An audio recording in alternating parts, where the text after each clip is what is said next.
अस्सलाम वालेकुम, welcome to my tube channel star academy Peshawar. जी अब हम डिस्कस कर रहे हैं गोल्जी अपरेटस, जो कि एक इम्पॉर्टेंट टॉपिक है, ठीक है ना। और कुछ ट्रिक्स वगैरह भी इसमें हैं, तो ज़रा और से सुनिएगा। तो चलो जी स्टार्ट करते हैं। गोल्जी अपरेटस में फ़र्स्ट नंबर पे इंट्रोडक्शन में अगर हम देखें तो यहाँ पे लिखा हुआ है कि Golgi apparatus is the finishing and packing house of the cell. तो ये कुछ मटेरियल्स वगैरह को पैक करता है, सेल की सिक्रीशन को फिनिश करता है। तो so that's why it is finishing and packing house of the cell. Location ये मेम्ब्रेन बॉन्डेड ऑर्गेनेली है। So it is present only in eukaryotic cell, cytoplasm of eukaryotic cell. आ जाते हैं स्ट्रक्चर पर। तो स्ट्रक्चर में यहाँ पे क्या लिखा हुआ है कि इट कंसिस्ट ऑफ स्टेक्स वगैरह, ठीक है। It consist of stakes. अच्छा, क्या मतलब स्टेक्स? इसमें सिस्टर्ना होते हैं। कौन से सिस्टर्ना? वही सिस्टर्ना जो किस चीज़ में थे? अभी पिछले जो हमने टॉपिक डिस्कस किया, आप लोगों को पता होगा कौन सा टॉपिक था, एंडोप्लाज्मिक रेटिकुलम, ठीक है। तो उसके सिस्टर्ना और इसके सिस्टर्ना में फ़र्क है, लेकिन थोड़ा सा। बाकी वही सिस्टर्ना है, वही फ्लैटेंड मेम्ब्रेन बॉन्डेड सेक्स है जिसके अंदर मटेरियल होते हैं।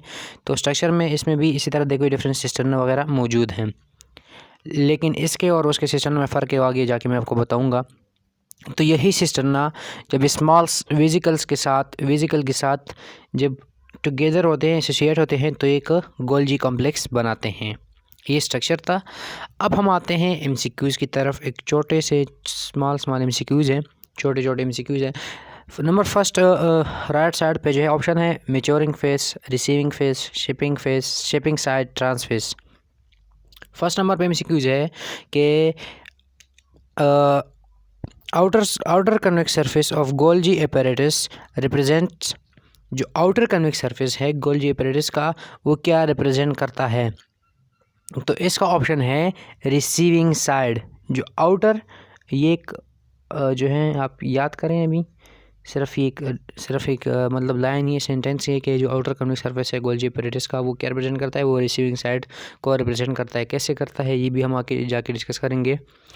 नेक्स्ट एमसीक्यूज है कि all are alternative names for inner concave surface of Golgi apparatus except. All are alternative names for inner concave surface of Golgi apparatus except. जो सारे जो हैं अल्टरनेटिव नेम्स है इनर कनकेव सरफेस के Golgi apparatus के, लेकिन सिवाय एक, तो वो कौन सा है?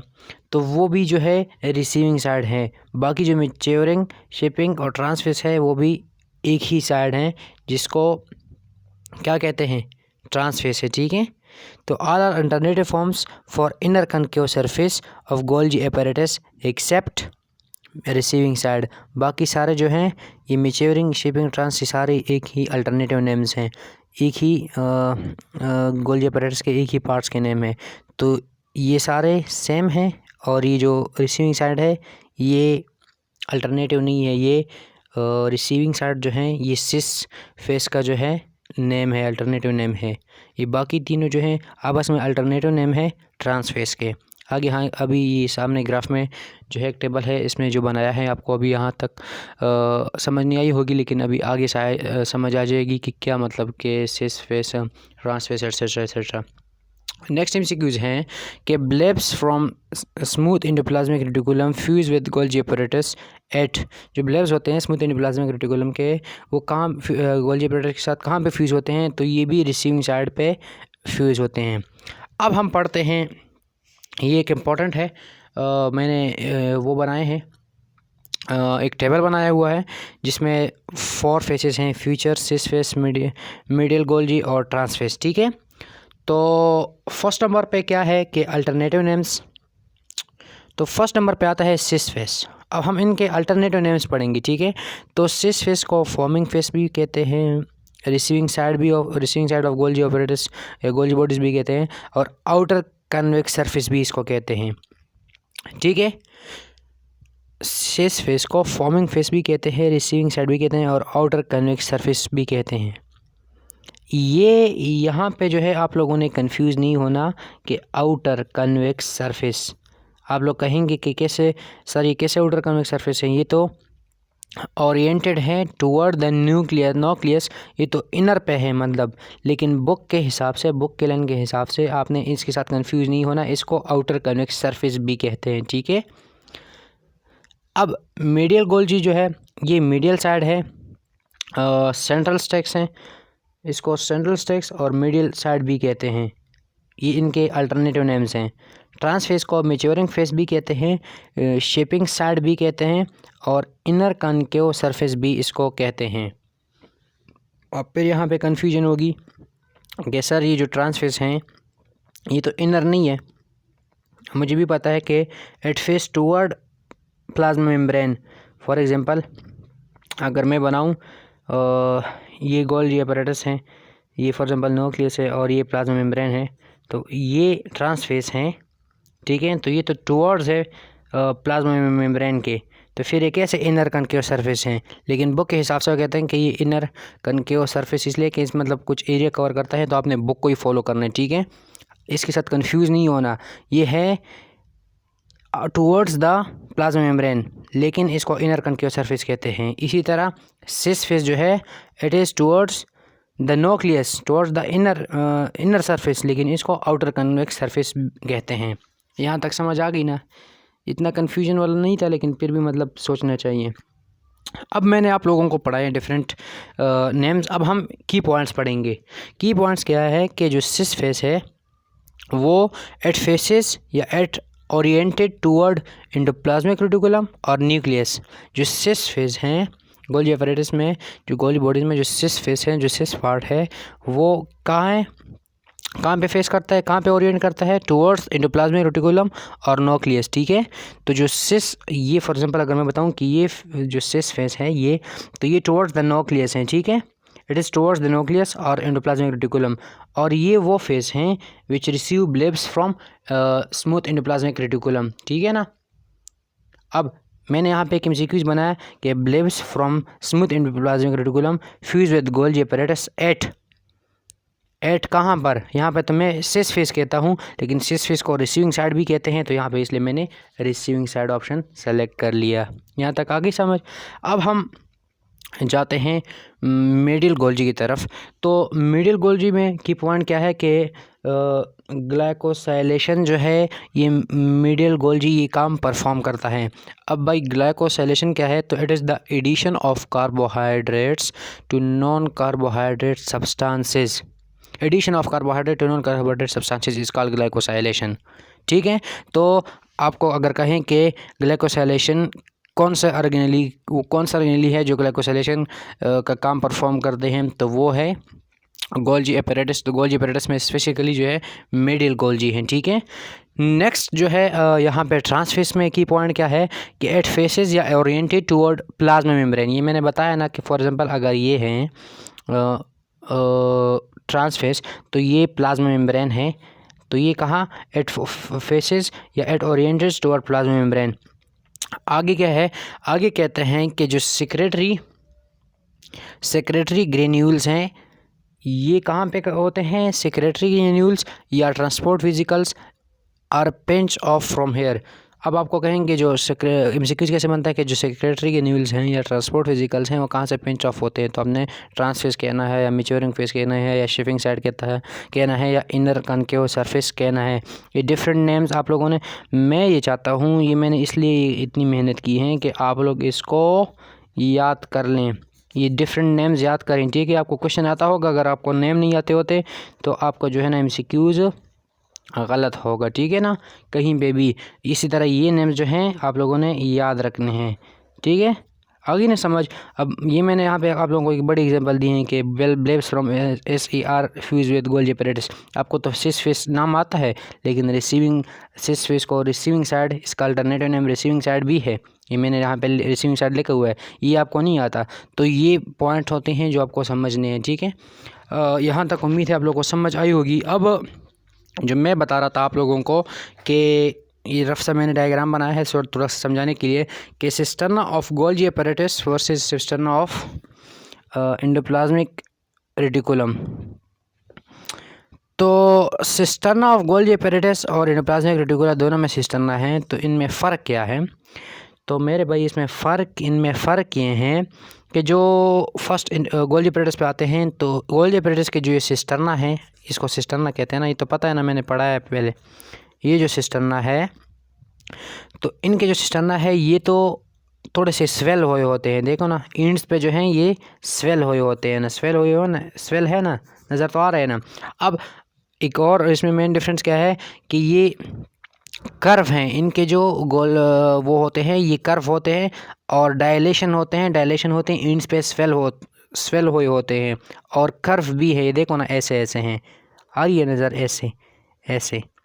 अब जो एंडोप्लाज्मिक रेटिकुलम के जो सिस्टर्ना है, दूसरे मेन पॉइंट गोल्जी एपरेटस में, ये डायरेक्टली अटैच हैं, ये सिस्टर्ना एक दूसरे के साथ डायरेक्टली अटैच हैं। लेकिन जो एंडोप्लाज्मिक रेटिकुलम में जो सिस्टर्ना है वो चैनल्स के ज़रिए एक दूसरे के साथ, देखो चैनल्स ये नज़र आ रहे हैं ना, चैनल्स के ज़रिए अटैच हैं, और यहाँ पे ना तो कर्वेचर है और ना ही इंड्स पे डायलेशन है, सेम टू सेम है सब कुछ। ठीक है, तो ये थे सब कुछ फ़र्क इनमें। अब हम नेक्स्ट एक एमसीक्यूज़ की तरफ जाते हैं। एक थोड़ा सा एमसीक्यूज़ है, ट्रिकी सा है।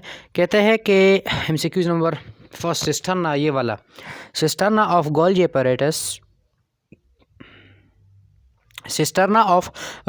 Apparatus are different from cisterna of endoplasmic reticulum in lacking.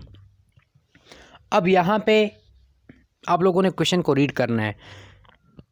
हम लोग क्या करते हैं कि क्वेश्चन को रीड नहीं करते, तो ऑल ऑफ दीज यहाँ पे सेलेक्ट करते हैं। भाई यहाँ पे लिखे कि जो सिस्टर्ना है गोल्जी एपरेटस का वो डिफरेंट है सिस्टर्ना ऑफ एंडोप्लाज्मिक रेटिकुलम से, लेकिन इन लेकिंग इस पॉइंट को याद रखें, मतलब कि किस चीज़ के मिस होने से ये एक दूसरे से अपोजिट हैं।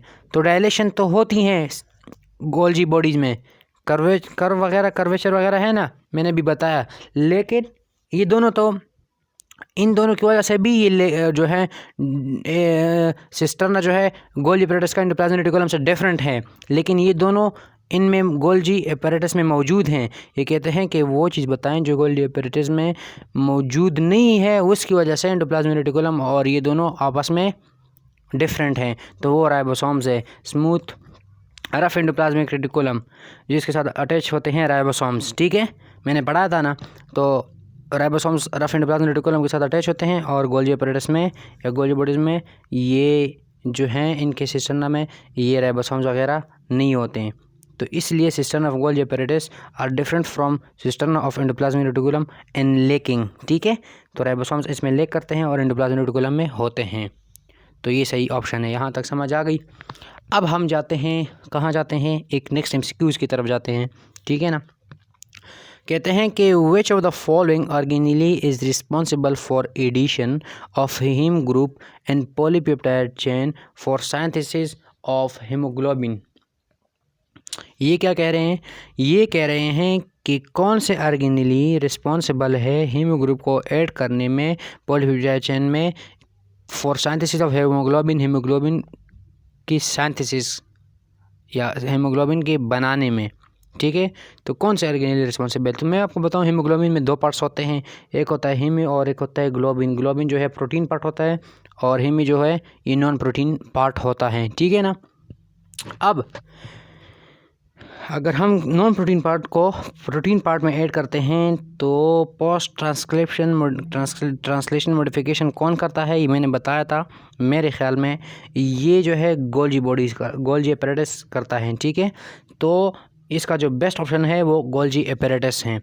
तो गोल्जी एपरेटस इन्वॉल्व हैं किस चीज़ में, this Golgi apparatus is the organelle which is responsible for addition of heme group and polypeptide chain for synthesis of hemoglobin. ठीक है, नेक्स्ट एमसीक्यू है एक organelle involve in cell wall synthesis in plants.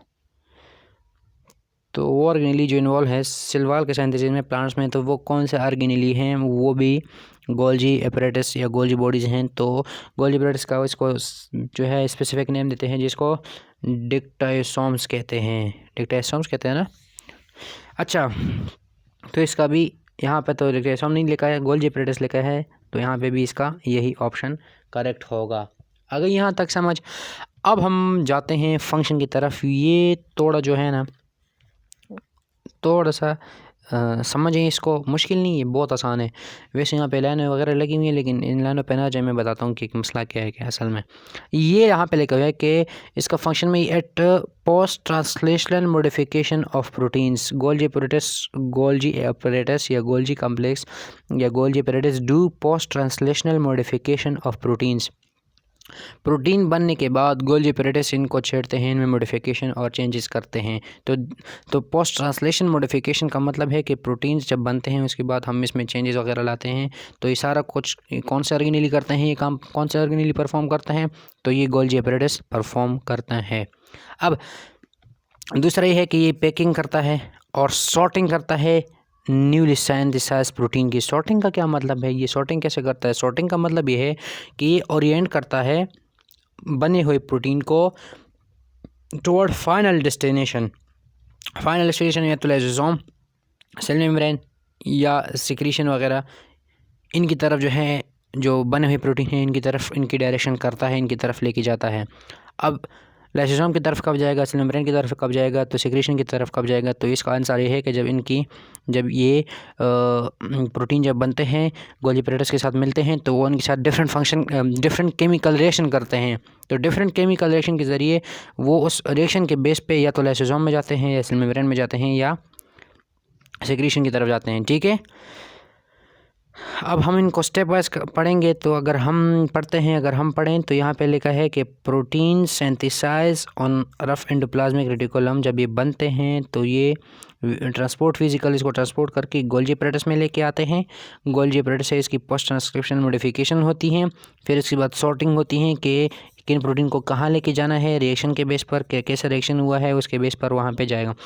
अगर reaction मतलब ऐसा हुआ है कि वो लाइसोसोम की तरफ जाते हैं, तो प्रोटीन सॉर्टिंग उसकी डायरेक्शन जो है लाइसोसोम की तरफ वो प्रोटीन जाएंगे, या सेल मेम्ब्रेन की तरफ जाएंगे, या सिक्रीशन वगैरह इसकी तरफ जाएंगे।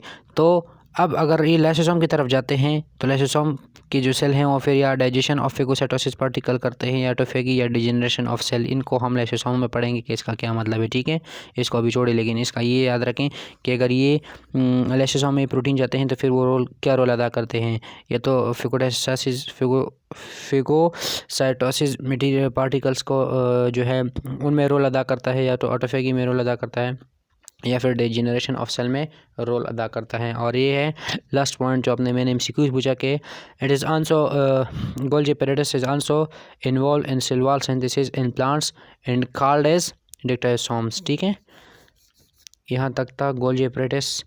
अब हम इसके बाद नेक्स्ट टॉपिक पढ़ेंगे।